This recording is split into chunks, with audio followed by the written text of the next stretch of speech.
भक्तों, भले ही भूखे मर जाना, लेकिन भूल कर भी 3 मार्च होलिका दहन और 4 मार्च होली के दिन भूल कर भी यह सब्जियां घर में मत बनाना और ना ही ना खाना।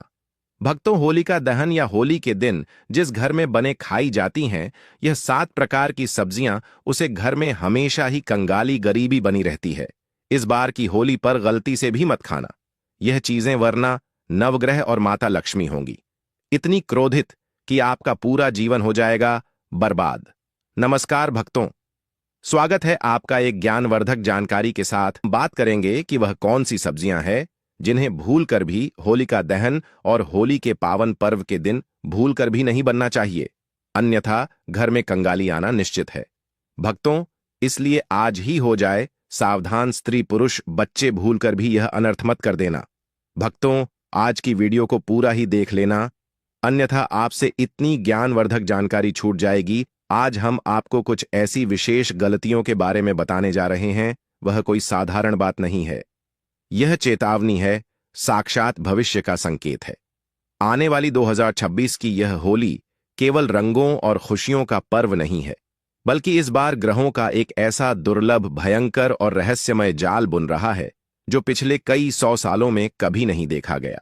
इस दिन आपके घर की रसोई में पकने वाला भोजन केवल आपके शरीर की भूख को ही नहीं मिटाएगा, बल्कि वह आपके भाग्य, आपकी तिजोरी की चाबी और आपके पूरे परिवार के भविष्य को हमेशा के लिए तय कर देगा। तंत्र शास्त्र और भविष्य पुराण में स्पष्ट रूप से लिखा है कि फाल्गुन पूर्णिमा और चंद्र ग्रहण के इस दुर्लभ संयोग के दिन कुछ विशेष चीजें विष के समान हो जाती हैं। ब्रह्मांड की ऊर्जा उस दिन इतनी तीव्र होती है कि एक छोटी सी गलती आपको राजा से रंक बना सकती है, लेकिन हम में से ज्यादातर लोग अनजाने में वही भयंकर गलतियां करते हैं। आज मैं आपको उन 3 विशेष दिनों यानी 2 मार्च होलिका दहन, 3 मार्च चंद्र ग्रहण और 4 मार्च धुलंडी के दिन की जाने वाली उन गलतियों के बारे में विस्तार से बताने जा रहा हूं, जो आपके सुरक्षा कवच को चकनाचूर कर सकती हैं। इसलिए एक एक शब्द को बहुत ध्यान से सुनिएगा। इसलिए आज की वीडियो को बिल्कुल भी मिस मत कीजिएगा। होली का त्योहार आम लोगों के लिए केवल रंगों का त्योहार माना जाता है, लेकिन इसके पीछे का रहस्य बहुत ही गहरा और अंधकारमय शक्तियों से जुड़ा हुआ है। सबसे पहले बात करते हैं 2 मार्च 2026 की रात की, जिस रात होलिका दहन किया जाएगा। होलिका दहन की रात इस ब्रह्मांड की सबसे शक्तिशाली और रहस्यमय ऊर्जाएं पृथ्वी के वायुमंडल में सक्रिय हो जाती हैं। जब होलिका की अग्नि जलती है तो वह केवल सूखी लकड़ियों को नहीं जलाती, बल्कि वह हवा में मौजूद नकारात्मक शक्तियों, बुरी नजर और काले जादू के प्रभाव को भी अपनी ओर खींचती है। इस समय वातावरण में एक अजीब सी हलचल होती है जो आम इंसान की आंखों से छिपी रहती है। दुनिया भर के तांत्रिक और अघोरी इसी रात का बेसब्री से इंतजार करते हैं ताकि वे अपने गुप्त और भयंकर अनुष्ठान कर सकें। ऐसे में 2 मार्च की रात को आपको कुछ विशेष सावधानियां बरतनी है। होली के दिन किसी भी बाहरी व्यक्ति, अनजान इंसान या ऐसे व्यक्ति के हाथ से दी गई कोई भी सफेद चीज भूलकर भी ग्रहण ना करें जिससे आपके बहुत अच्छे संबंध ना हो। वह सफेद चीज चाहे दूध हो, दही हो, सफेद रंग की मिठाई हो या फिर खीर ही क्यों ना हो। आप सोचेंगे कि सफेद रंग तो शांति का प्रतीक है, तो इसमें क्या बुराई है? इसके पीछे एक बहुत बड़ा तांत्रिक और ज्योतिषीय रहस्य छिपा है। फाल्गुन पूर्णिमा के दिन चंद्रमा अपने पूर्ण आकार में होता है और पूर्णिमा की रात चंद्रमा का गुरुत्वाकर्षण और उसका आध्यात्मिक प्रभाव सबसे अधिक शक्तिशाली होता है। सफेद रंग सीधे तौर पर चंद्रमा ग्रह से जुड़ा होता है। ऐसे में कई लोग जो आपसे ईर्ष्या रखते हैं, वे अपनी नकारात्मक ऊर्जा या अपने दुर्भाग्य को दूसरों पर डालने के लिए इन्हीं सफेद चीजों का प्रयोग करते हैं। इसके साथ ही 2 मार्च की रात को जो दूसरी सबसे बड़ी गलती लोग करते हैं, वह है बासी भोजन का सेवन। भारत के बहुत से घरों में यह एक आम आदत होती है कि होलिका दहन की रात को बहुत सारा पकवान और खाना बना लिया जाता है ताकि अगले दिन समय बच सके। लेकिन वास्तुशास्त्र और आयुर्वेद दोनों में ही इस दिन ऐसा करने को मृत्यु के समान सख्त मना किया गया है। होलिका दहन की रात को वातावरण में जो नकारात्मक ऊर्जा जलकर राख होती है, उसके अत्यंत सूक्ष्म और विषैले कण हवा में चारों ओर तैरते रहते हैं। जब आप रात का बना हुआ वह खुला या बचा हुआ बासी खाना खाते हैं तो वह एक प्रकार से मरा हुआ भोजन होता है जिसमें प्राण ऊर्जा शून्य हो चुकी होती है। यह मरा हुआ भोजन आपके शरीर में प्रवेश करते ही भयंकर आलस्य, अज्ञात बीमारियां और दरिद्रता लेकर आता है। इसलिए 2 मार्च को घर में उतना ही भोजन पकाएं जितना उसी रात समाप्त हो जाए। अब आता है वह दिन जो इस पूरी खगोलीय घटना का सबसे खतरनाक और रहस्यमयी पड़ाव है। अपने मन में यह तारीख और समय बहुत ही गहरे अक्षरों में लिख लीजिए, क्योंकि 3 मार्च 2026 को एक अत्यंत भयंकर और दुर्लभ चंद्र ग्रहण लगने जा रहा है। होलिका दहन के ठीक अगले दिन चंद्र ग्रहण का पड़ना एक ऐसा योग है जो प्रकृति में भारी उथल पुथल मचाता है।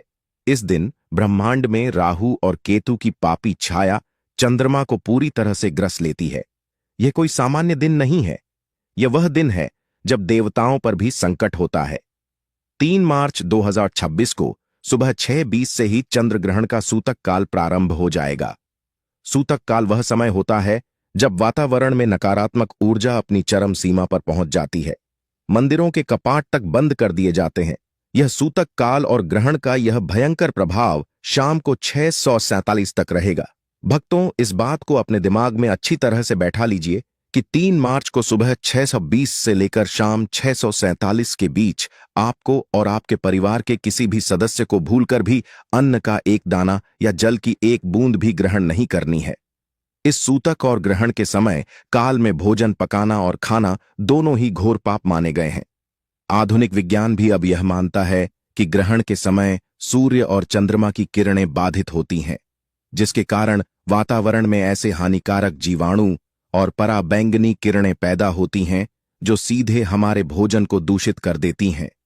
यदि इस भयंकर समय के बीच आप कोई भी चीज खाते हैं तो वह अमृत भी जहर के समान बन जाता है। आयुर्वेद के अनुसार इस समय खाया गया भोजन शरीर में जाकर सड़ने लगता है और कई तरह की असाध्य बीमारियों को जन्म देता है। आध्यात्मिक दृष्टि से देखें तो इस समय भोजन करने वाले व्यक्ति के जीवन से माता लक्ष्मी हमेशा के लिए रूठ जाती है और घर में कंगाली छा जाती है।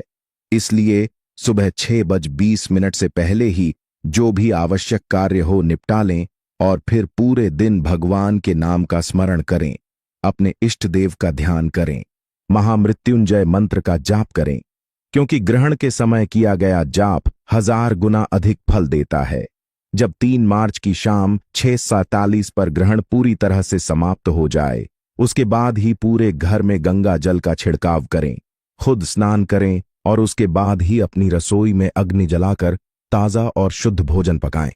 ग्रहण के इस भयंकर साये के कट जाने के बाद उदय होगा 4 मार्च 2026 का वह पवित्र दिन, जब पूरे हर्षोल्लास के साथ धुलंडी यानी रंग वाली होली खेली जाएगी। अब जब ग्रहण की सारी नकारात्मकता समाप्त हो चुकी है, तब हमारे शरीर और हमारी आत्मा को बहुत ही सात्विक और पवित्र ऊर्जा की आवश्यकता होती है। जब हम उस दिन कुछ ऐसा खा लेते हैं जो इस ब्रह्मांडीय ऊर्जा के विपरीत होता है, तो हमारे शरीर का सुरक्षा चक्र, जिसे हम आभा मंडल कहते हैं, वह पूरी तरह से टूट जाता है। 4 मार्च के दिन सबसे ज्यादा ध्यान रखने वाली बात यह है कि इस दिन आपकी रसोई में कोई भी तामसिक वस्तु नहीं पकनी चाहिए।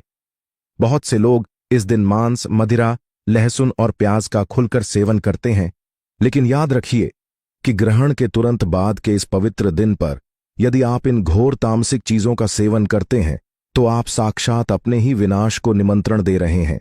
यह तामसिक भोजन आपके शरीर के सबसे निचले चक्र यानी मूलाधार चक्र को पूरी तरह से नष्ट कर देता है, जिससे आपके जीवन में धन का प्रवाह हमेशा के लिए रुक जाता है। इसके अलावा किसी भी प्रकार का काला या गहरे लाल रंग का अनाज जैसे मसूर की दाल, उड़द की दाल या काले चने भी 4 मार्च को बिल्कुल नहीं बनाने चाहिए। मसूर की दाल का सीधा संबंध मंगल ग्रह से होता है और ग्रहण के तुरंत बाद इसे खाने से घर के सदस्यों में उग्रता, क्रोध और क्लेश भयंकर रूप से बढ़ने लगता है। पतित के बीच झगड़े शुरू हो जाते हैं और व्यापार में भारी नुकसान का सामना करना पड़ सकता है। तो अब सवाल यह उठता है कि आखिर 4 मार्च की इस पावन धुलंडी पर हम ऐसा क्या पकाएं और क्या खाएं जो हमारे घर में सुख, अखंड शांति और साक्षात माता महालक्ष्मी का स्थायी वास लेकर आए। इसका उपाय बहुत ही सरल है और अत्यंत चमत्कारी भी है। 4 मार्च की सुबह स्नान करने के बाद अपने घर में बहुत ही शुद्ध और सात्विक भोजन बनाएं। पीला रंग भगवान श्री हरि विष्णु और देव गुरु बृहस्पति को अत्यंत प्रिय है। पीला रंग संपन्नता और ज्ञान का प्रतीक है। इसीलिए इस दिन अपने घर में बेसन के शुद्ध घी वाले लड्डू, चने की दाल का स्वादिष्ट हलवा या फिर केसर डालकर मीठे पीले चावल जरूर बनाएं। लौकी या कद्दू की सात्विक सब्जी भी आप बना सकते हैं जो पेट को शीतलता प्रदान करती है। जब आप पूरी श्रद्धा के साथ यह भोजन पका लें तो खुद खाने से पहले सबसे पहले उसका एक छोटा सा हिस्सा अपने घर के मंदिर में भगवान को भोग के रूप में अर्पित करें। उसके बाद एक रोटी घर के बाहर खड़ी गाय के लिए और एक रोटी बेजुबान कुत्ते के लिए जरूर निकालें। बेजुबान जानवरों को भोजन कराने से ग्रहण के बाद के बचे हुए नवग्रह दोष भी बहुत ही जल्दी शांत होते हैं और आपके घर के हर कोने में एक बहुत ही शक्तिशाली और सकारात्मक ऊर्जा का संचार होता है। होली का यह पावन पर्व केवल एक दूसरे के चेहरे पर रंग मलने का दिन नहीं है। यह अपने भीतर के गहरे अंधकार को मिटाकर अपने जीवन में प्रकाश, ज्ञान और प्रेम के सच्चे रंग भरने का एक बहुत ही अलौकिक अवसर है। जब हम हमारे प्राचीन शास्त्रों के इन छोटे छोटे लेकिन बहुत ही महत्वपूर्ण नियमों का कठोरता से पालन करते हैं तो हम अनजाने में ही इस पूरे ब्रह्मांड की उस असीम और दिव्य शक्ति के साथ जुड़ जाते हैं जो हमें हर बुरी नजर, हर तंत्र मंत्र और हर प्रकार के दुर्भाग्य से एक ढाल की तरह बचाती है। 4 मार्च को जब आप अपने परिवार और अपने प्रियजनों के साथ होली खेलें तो इस बात को हमेशा याद रखें कि आपका यह शरीर एक पवित्र मंदिर है। इसमें केवल वही चीज डालें जो इस मंदिर की पवित्रता और ऊर्जा को बढ़ाए, न कि उसे किसी भी रूप में दूषित करें। यह अमूल्य जानकारी केवल आपके लिए नहीं है, यह अनमोल ज्ञान उन सभी इंसानों के लिए है जो अपने जीवन में सच्चा सुख, अपार समृद्धि और मानसिक शांति चाहते हैं। आप जितना इस सकारात्मक ऊर्जा और इस ज्ञान को दूसरों तक फैलाएंगे, यह ब्रह्मांड उसका कई गुना करके आपको वापस देगा। यह प्रकृति का नियम है कि जो हम बांटते हैं वही हमारे पास लौट कर आता है। इसीलिए आज ही अपने मन में यह दृढ़ निश्चय करें कि इस आने वाली होली पर आप अपने घर को एक बिल्कुल नई और दिव्य ऊर्जा से भर देंगे।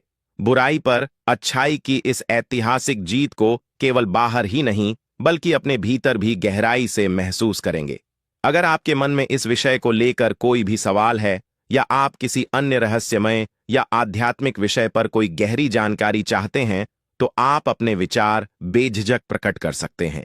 यह ज्ञानवर्धक सफर ऐसे ही अनवरत चलता रहेगा और हम हमेशा आपके लिए ऐसे ही गहरे, अनसुलझे और चमत्कारी रहस्य खोज कर लाते रहेंगे जो आपके जीवन के हर अंधेरे कोने को रोशन कर देंगे और आपको एक नई दिशा देंगे।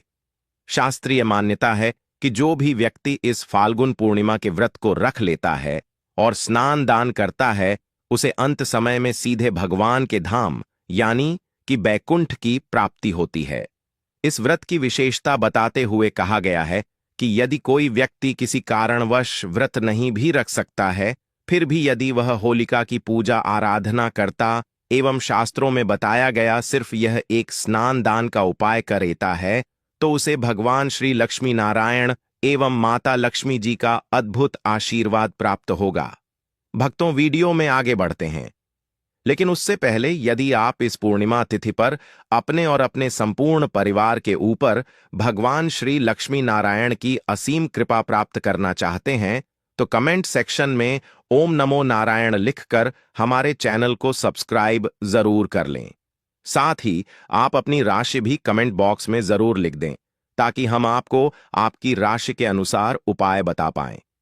भक्तों, शास्त्र अनुसार फाल्गुन माह की पूर्णिमा भगवान श्री लक्ष्मी नारायण को प्रसन्न करने की सबसे उत्तम तिथि है। इस बार यह पूर्णिमा और भी खास है क्योंकि चंद्र ग्रहण के साए में यह पूर्णिमा पड़ रही है, जिसे एक अत्यंत प्रभावशाली संयोग माना जाता है। इस बार यह पूर्णिमा दिन जो भी मनुष्य भगवान श्री लक्ष्मी नारायण जी की पूजा आराधना करता है और अपनी क्षमता अनुसार दान करता है, उसे संपूर्ण के फल की प्राप्ति हो जाती है। अब भक्तों, पूर्णिमा और सूतक काल के नियमों की बात करें तो आहार और आचरण में संयम अत्यंत आवश्यक है। धर्म ग्रंथों में स्पष्ट रूप से बताया गया है कि पूर्णिमा तिथि भगवान श्री लक्ष्मी नारायण को समर्पित व्रत तिथि है। शास्त्रों में पूर्णिमा और विशेषकर ग्रहण के दिन तामसिक भोजन, लहसुन, प्याज या मांस, मदिरा के सेवन को महापाप बताया गया है। इस दिन सात्विक रहना बहुत जरूरी है। ग्रहण लगने से पूर्व ही यानी सूतक काल आरंभ होने से पहले ही घर के सभी पके हुए भोजन, दूध, दही और पीने के पानी में तुलसी दल अवश्य डाल देना चाहिए ताकि उन पर ग्रहण की नकारात्मक किरणों का कोई प्रभाव ना पड़े। सूतक काल और ग्रहण के दौरान किसी भी प्रकार का अन्न या जल ग्रहण करना वर्जित माना जाता है। हालांकि बीमार, वृद्ध और गर्भवती महिलाओं के लिए इसमें छूट दी गई है। सबसे पहले आपको इस दिन कोशिश यही रहनी है कि आप सूर्योदय से पूर्व ब्रह्म मुहूर्त में उठ जाएं। उठकर स्नान आदि कर्मों से निवृत्त होकर भगवान के मंदिर को साफ करें। यदि संभव हो तो घर में ही किसी पवित्र नदी का जल पानी में मिलाकर स्नान करें। भगवान को पंचामृत से स्नान कराएं। फिर गंगा जल से शुद्ध करके भगवान श्री लक्ष्मी नारायण के श्री विग्रह को पीले वस्त्र पहनाएं। संकल्प लें कि हे प्रभु, मैं आपकी कृपा और मोक्ष पाने के लिए फाल्गुन पूर्णिमा व्रत का संकल्प करती हूं। हे प्रभु, मुझे यह व्रत श्रद्धा और नियम से पूरा करने की शक्ति दें। अब भगवान श्री लक्ष्मी नारायण की पूजा शुरू करें। पहले उन्हें जल, अक्षत, पीले फूल और तुलसी पत्र अर्पित करें। इसके बाद धूप और घी का दीपक दिखाएं। पूजा में तो फल और सात्विक मिष्ठान का भोग लगाएं। इसके बाद भगवान के मंत्रों का जाप करें, जैसे ओम नमो भगवते वासुदेवाय। अब आते हैं सबसे महत्वपूर्ण विषय पर। कार्यों से आपको बचना चाहिए। सबसे पहले तो इस दिन का मूल भाव ही है संयम और ब्रह्मचर्य। इसीलिए किसी भी प्रकार का क्रोध, लोभ, हिंसा और दूसरों की निंदा इस दिन सर्वथा वर्जित माने गए हैं। पूर्णिमा के दिन किसी पर भी गुस्सा न करें। शास्त्रों में यह भी बताया गया है कि इस दिन पेड़ पौधों को नुकसान नहीं पहुंचाना चाहिए। पत्तियां या शाखाएं अनावश्यक रूप से ना तोड़ें। इस दिन घर को पूर्ण रूप से साफ रखें। यदि घर गंदा रहता है तो माता लक्ष्मी जी का वास नहीं होता। इस दिन बुजुर्गों और ब्राह्मणों का सम्मान करें। पूर्णिमा के दिन झूठा भोजन भूल कर भी ना करें और ना ही किसी को कराएं। यह तिथि पुण्य दिलाने वाली है। इसलिए यदि आप मन में द्वेष रखकर व्रत करेंगे तो आपको फल नहीं मिलेगा। रात्रि को या चंद्र ग्रहण के समय भगवान श्री लक्ष्मी नारायण का ध्यान करते हुए मानसिक जाप करना श्रेष्ठ माना गया है। भजन कीर्तन और मंत्र जाप फाल्गुन पूर्णिमा और होलिका दहन की पौराणिक कथा अत्यंत पावन और प्रेरणादायक है। प्राचीन काल में हिरण्यकश्यप नामक एक असुर राजा था।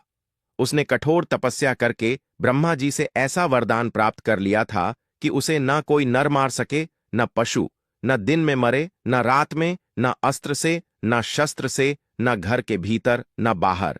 इस वरदान को पाकर वह अत्यंत अहंकारी हो गया और स्वयं को ही ईश्वर मानने लगा।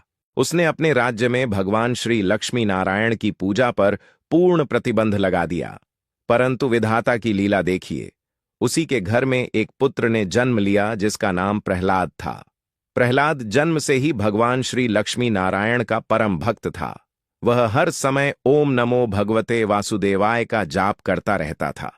जब हिरण्यकश्यप को यह बात पता चली तो वह क्रोध से पागल हो गया। उसने प्रहलाद को भगवान की भक्ति से रोकने के लिए साम, डाम, दंड भेद सब अपनाए। उसने अपने ही मासूम पुत्र को पहाड़ों से नीचे फेंकवाया, जंगली हाथियों के पैरों तले कुचलवाने का प्रयास किया, विषैले सांपों के कक्ष में बंद कर दिया। परंतु हर बार भगवान श्री लक्ष्मी नारायण ने अपने भक्त प्रहलाद की रक्षा की। प्रहलाद का बाल भी बांका नहीं हुआ। अंत में हारकर हिरण्यकश्यप ने अपनी बहन होलिका को बुलाया। होलिका को यह वरदान प्राप्त था कि अग्नि उसे जला नहीं सकती। हिरण्यकश्यप के आदेश पर होलिका भक्त प्रहलाद को अपनी गोद में लेकर लकड़ियों के एक विशाल ढेर पर बैठ गई और उसमें आग लगा दी गई। सभी को लगा कि प्रहलाद अब जीवित नहीं बचेगा। परंतु प्रहलाद शांत भाव से भगवान श्री लक्ष्मी नारायण का स्मरण करता रहा। भगवान की असीम कृपा से एक चमत्कार हुआ। होलिका का वरदान निष्फल हो गया और वह उसी धकती अग्नि में जलकर भस्म हो गई, जबकि भक्त प्रहलाद आग के बीच से सुरक्षित और मुस्कुराते हुए बाहर निकल आए। इस कथा से यह स्पष्ट होता है कि भगवान की भक्ति घोर संकटों से भी मुक्ति दिलाती है। यह व्रत और होलिका दहन केवल विधि से नहीं बल्कि भाव और सानिध्य से भी फल देता। फाल्गुन पूर्णिमा और होलिका दहन के दिन दीपक का उपाय अत्यंत पवित्र, शांतिदायक और शीघ्र फल देने वाला माना गया है। संध्या समय सूर्यास्त के बाद घर के मंदिर या तुलसी के पास दीपक जलाया जाता है। इस दिन घी का दीपक विशेष रूप से शुभ माना गया है।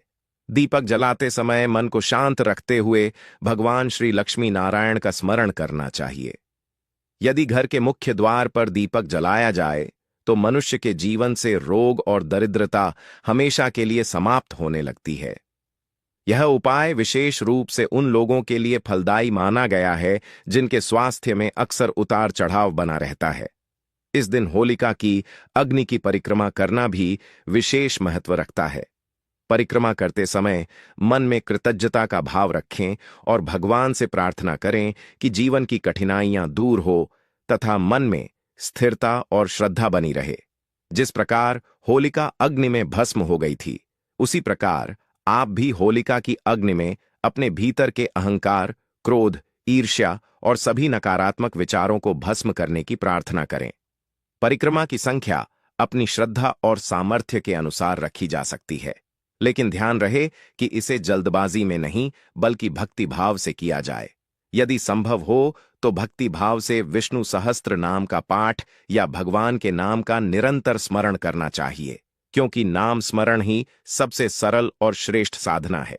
आलस्य, अधिक निद्रा या दिन भर समय व्यर्थ करने से इस दिन बचना चाहिए, क्योंकि यह तिथि आत्मिक उन्नति के लिए जागरूकता और अनुशासन की प्रेरणा देती है। किसी भी जीव को कष्ट देना या कठोर व्यवहार करना भी वर्जित समझा जाता है। अतः करुणा और दया का भाव रखना आवश्यक यक है। स्नान और दान का इस पूर्णिमा पर विशेष महत्व है, इसलिए अपनी क्षमता के अनुसार अन्न, वस्त्र या जरूरतमंदों की सहायता करना पुण्यकारी माना गया है। व्रत केवल भोजन ना करने का नाम नहीं, बल्कि इंद्रियों पर संयम और मन को प्रभु की ओर स्थिर करने का अवसर है। इसलिए मोबाइल, व्यर्थ मनोरंजन या नकारात्मक चर्चाओं में समय गंवाने के बजाय भक्तित, सत्संग और आत्मचिंतन में समय बिताना अधिक लाभकारी होता है। घर में शांति बनाए रखना, परिवार के साथ प्रेम पूर्वक व्यवहार करना और बड़ों का आशीर्वाद लेना आध्यात्मिक उन्नति के मार्ग को सरल करता है। इस दिन अहंकार को त्याग कर विनम्रता अपनाना चाहिए, क्योंकि भगवान को सरल और निष्कपट हृदय सबसे प्रिय होता है। व्रत के दौरान मन में यह भावना रखनी चाहिए कि यह तप केवल व्यक्तिगत लाभ के लिए नहीं, बल्कि आत्मा की शुद्धि और समस्त जगत के कल्याण के लिए है। चंद्र ग्रहण के दौरान विशेष रूप से मानसिक शांति बनाए रखनी चाहिए। ग्रहण काल में मूर्ति स्पर्श वर्जित होता है, इसलिए अपने स्थान पर बैठकर केवल भगवान के नाम का मानसिक जाप करें। सूतक काल और ग्रहण समाप्त होने के बाद पूरे घर में गंगा जल का छिड़काव करें और स्वयं भी स्नान करें। स्नान के पश्चात गरीबों और ब्राह्मणों को दान अवश्य दें। रात में भी यथासंभव भगवान के नाम का स्मरण करते हुए सोना चाहिए, ताकि दिनभ की साधना पूर्णता को प्राप्त हो सके। फाल्गुन पूर्णिमा हमें यह सिखाती है कि सच्ची पूजा बाहरी आडंबर से अधिक अंतःकरण की पवित्रता में है। इसलिए इस दिन हर कार्य श्रद्धा, प्रेम और कृतज्ञता के साथ करना चाहिए। जब मनुष्य इस तिथि पर अपने विचारों को सकारात्मक रखता है, दूसरों के प्रति दया का भाव रखता है और भगवान की भक्ति में मन लगाता है, तभी व्रत का वास्तविक फल प्राप्त होता है। चलिए भक्तों, अब आपके उस सबसे बड़े असमंजस को दूर करते हैं जिसका आप वीडियो की शुरुआत से इंतजार कर रहे थे। आइए जानते हैं सही तिथियों और शुभ मुहूर्त के बारे में। वैदिक पंचांगों के अनुसार इस बार पूर्णिमा तिथि 2 दिन पड़ रही है। शास्त्रों का यह अटल नियम है कि जिस दिन पूर्णिमा तिथि में चंद्रोदय प्राप्त होता है, व्रत उसी दिन रखा जाता है। इसलिए इस साल 2026 में फाल्गुन पूर्णिमा का व्रत 2 मार्च को रखा जाएगा।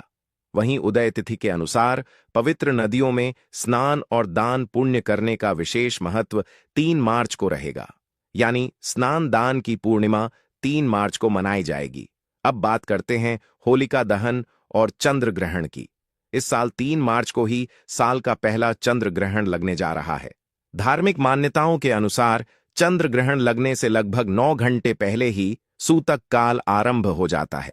सूतक काल और ग्रहण के समय कोई भी शुभ कार्य, पूजा पाठ या होलिका दहन करना सर्वथा वर्जित होता है।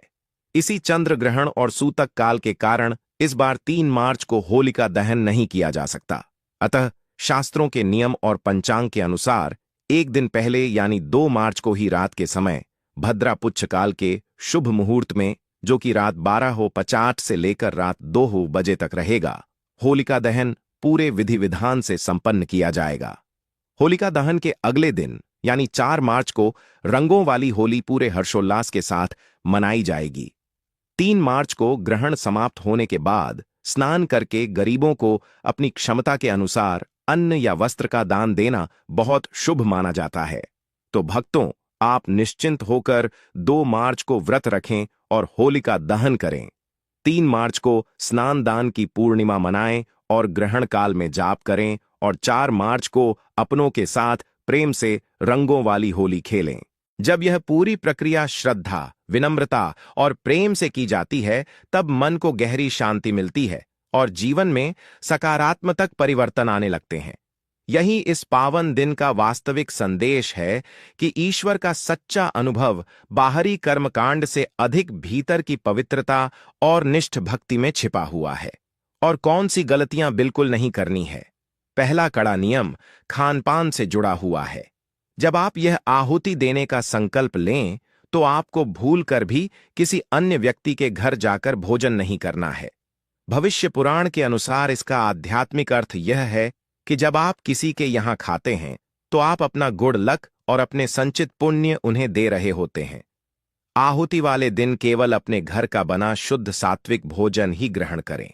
दूसरी सबसे बड़ी गलती जिससे आपको बचना है, वह है मांस मदिरा का सेवन। यदि आपने मांस मदिरा का सेवन करके होलिका की पवित्र अग्नि में वह रुपए की सामग्री डाली, तो यह साक्षात अग्निदेव का घोर अपमान होगा और ऐसा व्यक्ति 7 जन्मों तक वंशहीन हो जाता है। तामसिक भोजन हमारी बुद्धि को भ्रष्ट कर देता है और इस पाप